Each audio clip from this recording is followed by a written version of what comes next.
আসসালামু আলাইকুম বন্ধুরা, সবাই কেমন আছো? অবশ্যই অনেক বেশি ভালো আছো, আলহামদুলিল্লাহ। তো এই যে দেখো, কালকে শাক কিনে নিয়ে এসেছিলাম বন্ধুরা। তো আর ভালো লাগেনি, অবশ্য রাতে তো রাইখে দিলাম, এখন রান্না করবো। তো দেখো, পরের কাজটা আসলে কি দেখো, নষ্ট হয়ে গেছে অর্ধেক, কিন্তু ফালানি যাইতেছে। এই শাকটা যদি আমি সাথে সাথে বাইসে রাখতাম, তাহলে কিন্তু এত ফালা যেত না ভালো করে।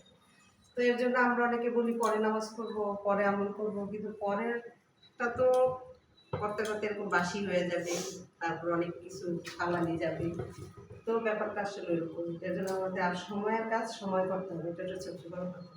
আমরা সময়ের মূল্য দিব বলবো, সময় আমাদের অনেক জরুরি একটা জিনিস আমাদের জীবনে। তো এটা এখন এটা দেখো তাড়াতাড়ি করতেছি, কারণ তাড়াতাড়ি লাভ কি, এদের সব গেছে ফালানো। তো এর জন্য বন্ধুরা আসলে আমাদের সময়ের কাজ আমরা সময়ে করব।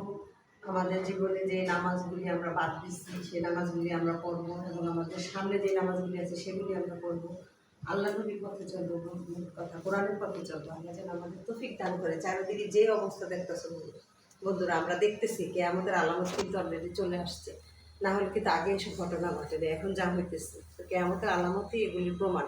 তো এর জন্য এখন থেকে আমাদের নিজেদেরকে সংশোধন করতে হবে, আমরা আমাদের ইমানটা ঠিক রাখবো, আমরা আল্লাহ নবীর পথে চলবো। আল্লাহ যেন তৌফিক দান করে। বন্ধুরা অবশ্যই পাশে থাকো, লাইক দিও, সাবস্ক্রাইব করো। আসসালামু আলাইকুম।